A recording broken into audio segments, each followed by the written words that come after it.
Tepat pada hari 21 Agustus tahun 1522, di Sunda Kelapa, pelabuhan vital di pesisir utara Jawa Barat yang kini menjadi bagian dari Jakarta, sebuah peristiwa kecil tapi monumental terjadi.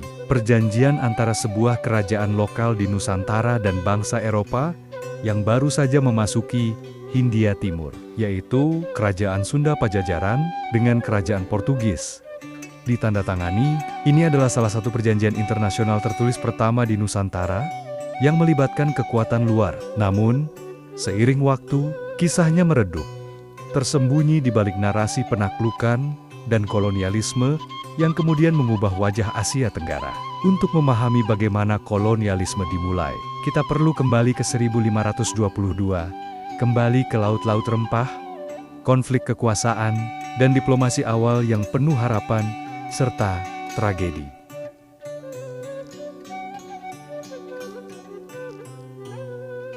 Peta kekuasaan, perdagangan, dan ketegangan abad ke-16. Pertama, Nusantara bukan tanah kosong. Sebelum kapal-kapal layar Eropa menembus cakrawala Nusantara, negeri ini bukan wilayah sunyi tanpa kuasa. Nusantara adalah simpul dunia, jalur perdagangan internasional yang menghubungkan Cina, India, Timur Tengah, dan Afrika Timur, di pelabuhan-pelabuhan pesisir. Rempah bukan sekadar komoditas, ia adalah mata uang geopolitik.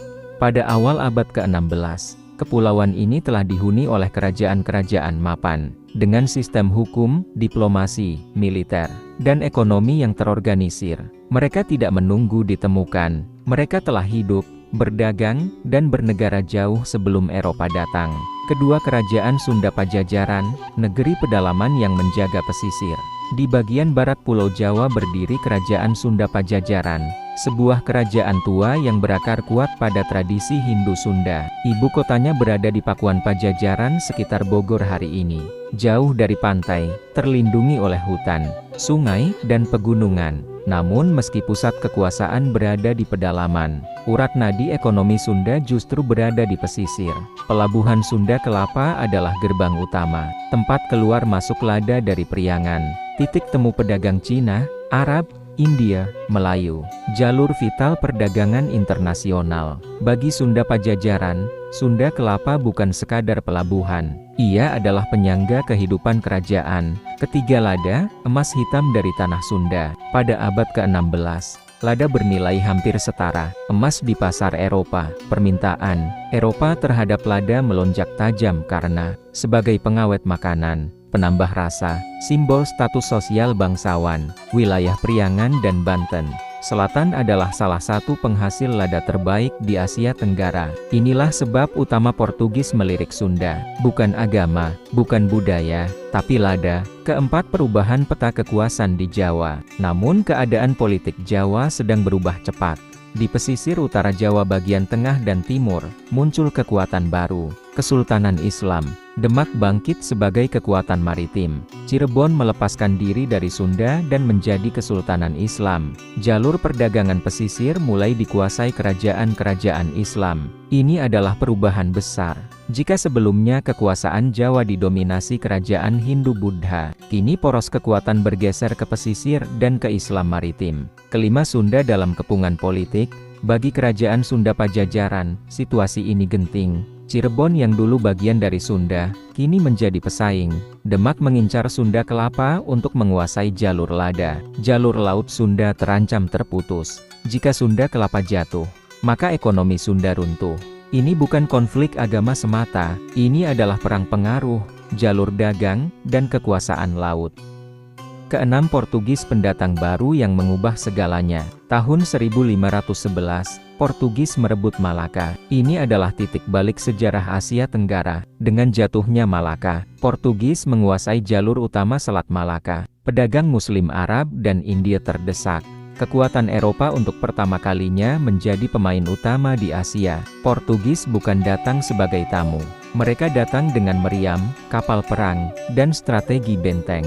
Namun Portugis juga tahu satu hal, mereka tidak bisa menguasai Nusantara tanpa aliansi lokal. Ketujuh, kepentingan bertemu, Sunda dan Portugis. Disinilah kepentingan Sunda dan Portugis bertemu secara politis. Sunda membutuhkan sekutu militer kuat, perlindungan pelabuhan, Penyeimbang kekuatan Demak, Portugis membutuhkan akses lada langsung, pelabuhan aman di Jawa, basis benteng di timur Malaka. Hubungan ini bukan hubungan penjajah dan jajahan. Pada titik ini, ia adalah hubungan diplomatik setara. Kedelapan diplomasi, bukan penyerahan. Penting dicatat, Kerajaan Sunda tidak menyerahkan kedaulatan. Yang terjadi adalah perundingan, kesepakatan dagang, aliansi strategis. Inilah yang kelak dituangkan dalam sebuah perjanjian tertulis. Sesuatu yang sangat jarang terjadi pada masa itu di Nusantara. Kesembilan bayangan konflik yang tak terhindarkan. Namun, setiap aliansi memiliki harga. Bagi kesultanan-kesultanan Islam di Jawa, kehadiran Portugis dipandang sebagai ancaman, simbol kekuatan asing Kristen, gangguan terhadap dominasi perdagangan Muslim. Maka sejak awal, perjanjian ini telah menyalakan api konflik regional. Ke-10 menuju tahun 1522, semua kepingan telah tersusun. Sunda terdesak, Portugis mencari pijakan, Jawa berada di persimpangan sejarah. Tinggal satu hal yang belum terjadi, perjanjian resmi. Dan itu akan terjadi di sebuah pelabuhan bernama Sunda Kelapa, pada 21 Agustus tahun 1522.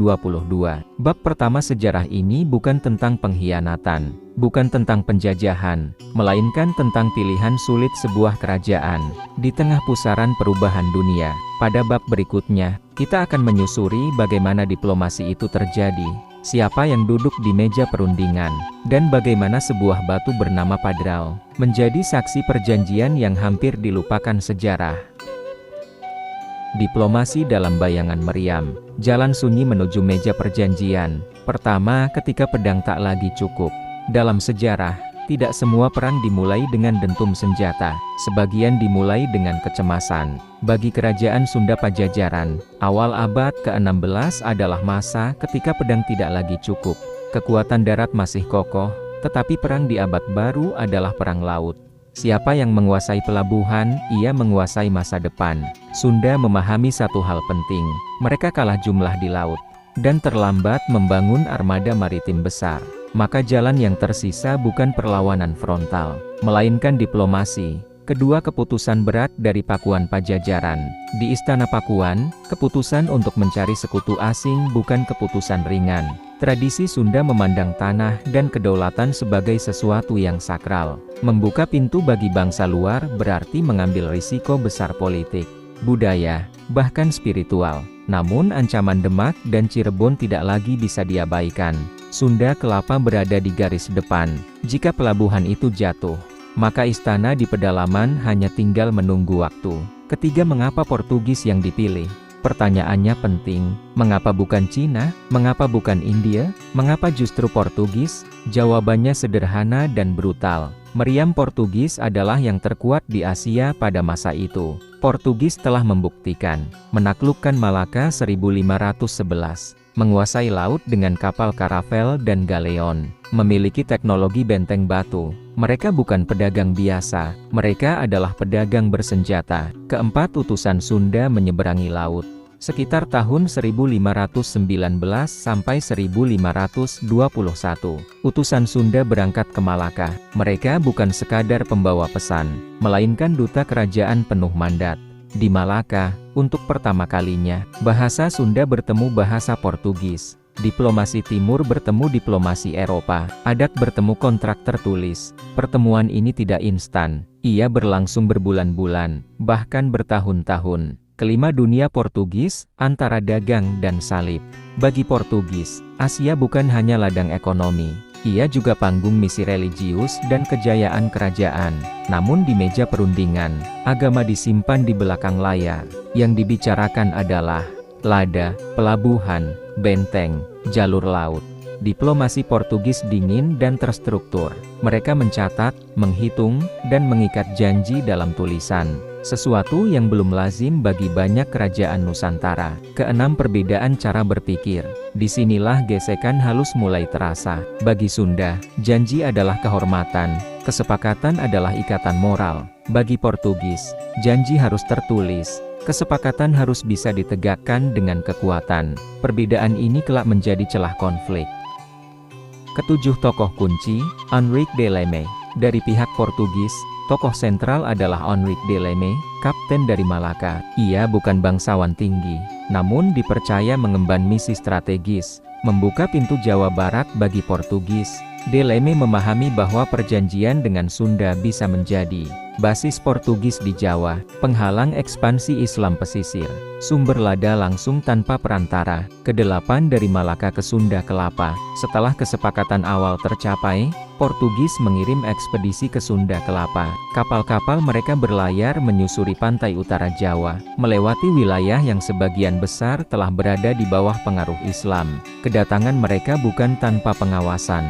Setiap layar asing adalah kabar buruk bagi Demak. Kesembilan pertemuan dua dunia. Di Sunda Kelapa, pertemuan itu akhirnya terjadi. Utusan Portugis bertemu langsung dengan wakil kerajaan Sunda, atas mandat Prabu Surawisesa. Tidak ada pesta megah, tidak ada selebrasi. Yang ada hanyalah kehati-hatian, kecurigaan, dan harapan besar. Sunda berharap perlindungan, Portugis berharap pijakan. Ke-10 menyusun perjanjian, kata demi kata. Proses penyusunan perjanjian tidak singkat. Setiap pasal dipertimbangkan. Berapa banyak lada, di mana benteng boleh dibangun, apa hak dan batas Portugis, sejauh mana kedaulatan Sunda tetap dihormati. Inilah momen langka, kerajaan Nusantara bernegosiasi secara setara dengan Eropa. Ke-11 bayangan perang di balik meja diplomasi. Namun di luar meja perundingan, situasi memanas. Demak dan Cirebon telah mencium kehadiran Portugis, potensi benteng asing, ancaman dominasi baru. Diplomasi Sunda bukan rahasia lagi, dan waktu mulai berpihak pada musuh. Kedua belas menuju hari penandatanganan. Akhirnya, tahun 1522 dipilih. Bukan karena segalanya siap, melainkan karena tidak ada lagi waktu. Perjanjian harus disahkan sebelum Sunda Kelapa direbut dengan paksa. Diplomasi ini bukan tentang kepercayaan penuh, melainkan tentang pilihan terbaik di antara pilihan terburuk. Pada bab berikutnya, kita akan membuka isi perjanjian itu sendiri, pasal demi pasal, janji demi janji, dan sebuah batu bernama Padrao, yang menjadi saksi bisu ikatan dua dunia. Isi perjanjian Sunda Portugis 1522. Pertama hari itu, 21 Agustus tahun 1522. Pagi itu, angin laut Sunda Kelapa berhembus pelan. Tidak ada dentum meriam, tidak ada pekik perang. Namun apa yang akan terjadi hari itu, akan mengubah arah sejarah Jawa Barat, bahkan Nusantara. Tanggal 21 Agustus tahun 1522, perjanjian antara Kerajaan Sunda Pajajaran dan Kerajaan Portugis resmi disepakati, bukan lewat upacara megah, melainkan lewat kata, tanda, dan batu. Kedua perjanjian yang tidak kita miliki utuh, penting untuk dipahami sejak awal. Naskah perjanjian lengkapnya tidak pernah ditemukan. Yang kita ketahui hari ini berasal dari catatan Portugis, prasasti Padrao, arsip kolonial Eropa, rekonstruksi sejarawan. Justru disinilah letak misterinya. Perjanjian ini ada, namun tidak sepenuhnya bisa dibaca. Ketiga Padrao, batu yang bicara. Sebagai pengesahan perjanjian, Portugis mendirikan Padrao. Padrao adalah tilar batu, simbol kedaulatan dan perjanjian Portugis. Tanda resmi kehadiran mereka di wilayah asing. Padrao Sunda Kelapa bertuliskan, lambang salib Portugis, tahun perjanjian, identitas kerajaan yang terlibat. Batu ini bukan sekadar monumen, ia adalah dokumen hukum dalam bentuk batu. Keempat pasal inti pertama, hak mendirikan benteng. Isi paling krusial dari perjanjian ini adalah, Portugis diberi izin mendirikan benteng di Sunda Kelapa. Benteng bukan sekadar bangunan. Di abad ke-16, benteng berarti kontrol wilayah, pusat militer, simbol kekuasaan asing. Namun ada batasannya. Benteng dibangun atas izin Sunda, tidak menghapus kedaulatan kerajaan, berfungsi sebagai pusat dagang dan pertahanan bersama. Ini bukan penyerahan wilayah, melainkan peminjaman ruang strategis. Kelima makna tersembunyi benteng. Bagi Sunda, benteng perlindungan dari Demak. Benteng penyeimbang kekuatan laut. Bagi Portugis, benteng pijakan kolonial awal. Benteng mata rantai Malaka Jawa. Disinilah perjanjian ini mulai bermakna ganda. Apa yang dipandang Sunda sebagai tameng, dipandang Portugis sebagai pintu masuk. Keenam pasal kedua, perdagangan lada. Perjanjian menetapkan, Sunda akan memasok 1000 karung lada per tahun kepada Portugis. Ini angka besar untuk zamannya. Lada Sunda dikenal berkualitas tinggi, bernilai sangat mahal di Eropa, menjadi komoditas strategis global. Sebagai imbalannya, Portugis menjamin pembelian tetap, memberi perlindungan dagang, menyingkirkan perantara. Ini adalah perjanjian dagang eksklusif. Ketujuh, ketergantungan yang disadari terlambat. Pada titik ini, Sunda belum melihat bahaya, namun sejarah menunjukkan, perjanjian dagang eksklusif sering berubah menjadi ketergantungan ekonomi. Jika lada hanya dijual ke satu pihak, maka harga, jalur, dan nasib perdagangan perlahan keluar dari kendali kerajaan. Ke-8 pasal ketiga, bantuan militer tak tertulis, tidak tercatat secara eksplisit, namun banyak sejarawan sepakat, ada kesepakatan militer tidak tertulis. Jika Sunda diserang, Portugis akan membantu. Meriam Portugis akan digunakan. Benteng menjadi titik pertahanan. Kesepakatan ini sengaja tidak ditulis jelas, untuk menghindari reaksi langsung dari Demak. Namun justru inilah yang paling berbahaya, ke-9 perjanjian yang memicu ketakutan regional. Begitu kabar Padrao tersebar, Demak merasa terancam. Cirebon curiga, Banten waspada. Perjanjian ini dianggap membuka jalan Kristen Eropa, mengundang kekuatan asing, mengganggu keseimbangan Jawa. Bagi mereka, Sunda telah melampaui batas diplomasi regional. Ke-10 siapa yang untung? Pertanyaan penting dalam setiap perjanjian, siapa yang paling diuntungkan? Jangka pendek, Sunda mendapat sekutu, Portugis mendapat akses lada. Jangka panjang, Portugis membuka pintu kolonial, Sunda kehilangan waktu dan kesiapan. Ini bukan soal niat jahat, melainkan perbedaan horizon berpikir. Ke-11 Padrao sebagai tanda kepemilikan. Bagi Portugis, Padrao bukan sekadar tanda perjanjian. Dalam hukum maritim Eropa, Padrao adalah klaim simbolik atas wilayah. Inilah benturan budaya hukum. Sunda melihat Padrao sebagai saksi, Portugis melihat Padrao sebagai tanda hadirnya mahkota. Dua tafsir, satu batu. Ke-12 perjanjian yang tidak pernah terwujud. Ironisnya, benteng tidak pernah dibangun, pasokan lada tidak berjalan normal, bantuan militer tidak pernah datang. Perjanjian ini sah di atas batu, namun gagal di atas tanah. Dan kegagalan itu membawa konsekuensi fatal. Ke-13 ketika janji menjadi sasaran.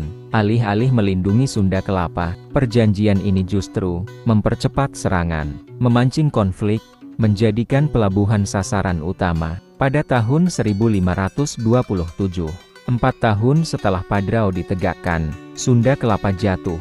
Perjanjian ini tidak gagal karena pengkhianatan, tetapi karena waktu tidak berpihak pada Sunda. Padrao berdiri sebagai simbol janji, namun juga sebagai penanda bahwa dunia telah berubah lebih cepat dari yang bisa diperkirakan sebuah kerajaan. Pada bab berikutnya, kita akan menyaksikan bagaimana perjanjian ini runtuh, bagaimana Sunda Kelapa direbut, dan bagaimana nama Jayakarta lahir dari puing-puing diplomasi yang terlambat. Pertama, setelah batu ditegakkan, laut menjadi sunyi. Padrao telah berdiri, janji telah diikat, namun laut justru menjadi sunyi. Hari-hari berlalu, bulan berganti, namun kapal Portugis yang dijanjikan tak kunjung kembali ke Sunda Kelapa. Benteng yang dijanjikan hanya tinggal bayangan di kepala istana Pakuan. Kedua menunggu sekutu yang tak datang. Kerajaan Sunda menunggu, kapal, tukang batu, meriam, pasukan. Namun yang datang justru kabar buruk. Portugis sedang sibuk dengan konflik lain. Di Goa, di Maluku, di Laut Arab. Kepentingan Portugis terpecah. Sunda bukan prioritas utama. Ketiga kesalahan fatal dalam membaca sekutu. Disinilah kesalahan strategis itu terjadi. Bagi Sunda, sekutu berarti komitmen, janji berarti kehormatan. Bagi Portugis, sekutu berarti kepentingan, janji berarti opsi. Jika tidak menguntungkan, janji bisa ditunda. Bagi kerajaan pedalaman seperti Sunda, penundaan ini mematikan. Keempat, kabar perjanjian menyebar ke pesisir Jawa. Sementara itu, kabar Padrao telah menyebar. Demak, Cirebon, dan Banten tahu Portugis akan membangun benteng. Sunda membuka pintu kekuatan asing. Keseimbangan Jawa terancam. Ini bukan lagi soal Sunda saja, ini soal siapa yang menguasai Laut Jawa. Kelima, respon dunia Islam pesisir. Bagi Demak dan sekutunya, Portugis adalah musuh lama di Malaka. Eropa Kristen dianggap ancaman langsung. Sunda Kelapa tidak boleh jatuh ke tangan asing. Maka keputusan diambil, Sunda Kelapa harus direbut sebelum Portugis datang. Waktu menjadi senjata, keenam Fatahillah muncul ke panggung sejarah. Nama Fatahillah muncul di sini. Ia bukan sekadar panglima, melainkan simbol perlawanan pesisir.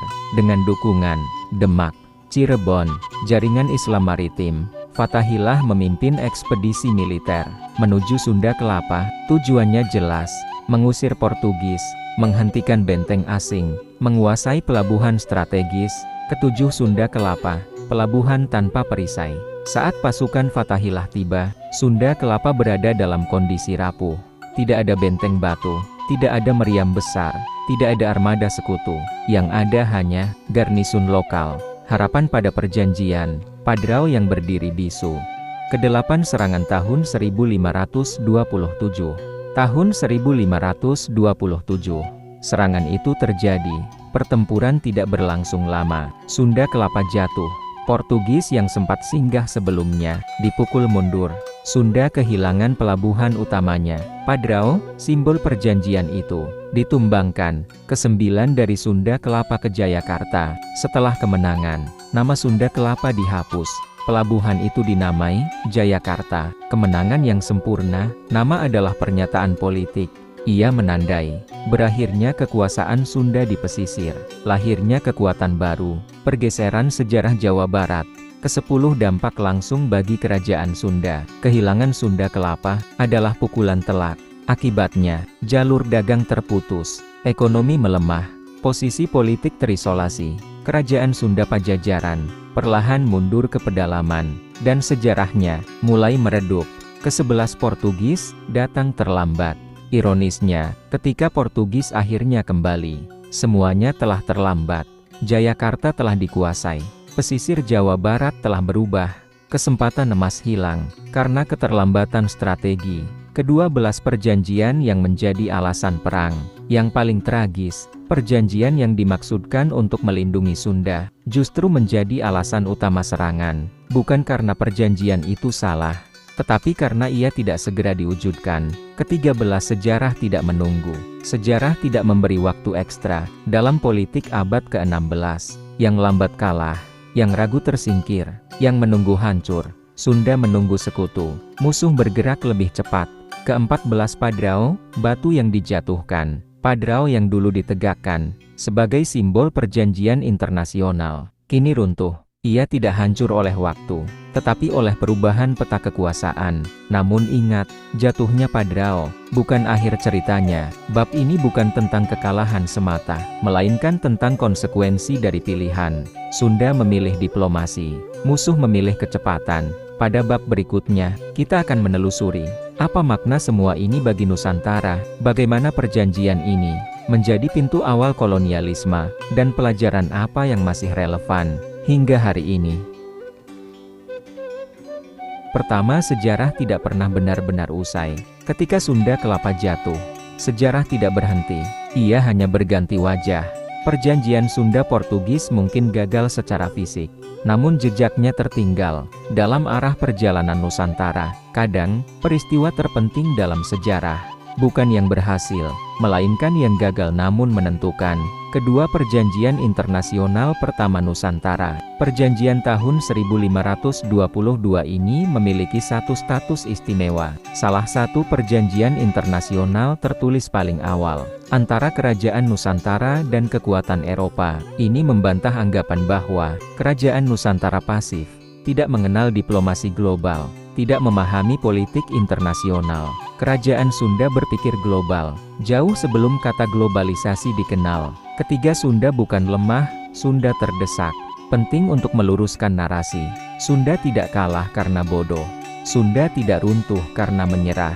Sunda terdesak oleh perubahan zaman. Perang beralih ke laut. Politik beralih ke pelabuhan. Kekuasaan bergeser ke maritim. Sebagai kerajaan pedalaman, Sunda sedang beradaptasi, dan adaptasi itu terlambat. Keempat, diplomasi sebagai bentuk perlawanan. Sering kali diplomasi dianggap kelemahan, namun dalam konteks ini, diplomasi adalah upaya bertahan, strategi rasional. Pilihan terakhir sebelum kehancuran. Sunda tidak membuka pintu karena tunduk, melainkan karena ingin hidup. Kelima, Portugis dan awal pola kolonial. Bagi Portugis, perjanjian ini adalah eksperimen kolonial awal, model aliansi benteng dagang, cetak biru ekspansi Eropa. Apa yang gagal di Sunda Kelapa, berhasil di tempat lain. Beberapa dekade kemudian, model ini disempurnakan oleh VOC Belanda, Imperium Kolonial Eropa. Perjanjian 1522 adalah prolog kolonialisme, meski belum menjadi kolonialisme itu sendiri.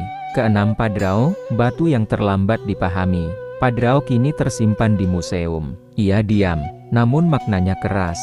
Padrao mengajarkan, simbol bisa ditafsir berbeda. Satu perjanjian bisa punya dua makna. Hukum adat dan hukum Eropa tidak selalu sejalan. Bagi Sunda, Padrao adalah saksi.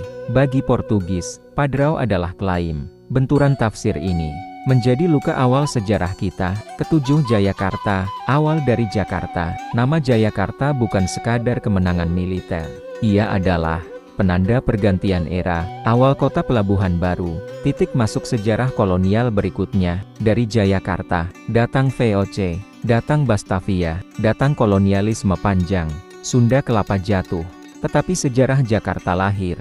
Kedelapan, pelajaran tentang waktu dan keputusan. Jika ada satu pelajaran terbesar dari perjanjian ini, dalam politik, waktu adalah segalanya. Janji yang terlambat bencana, sekutu yang ragu keruntuhan, diplomasi tanpa eksekusi kehancuran.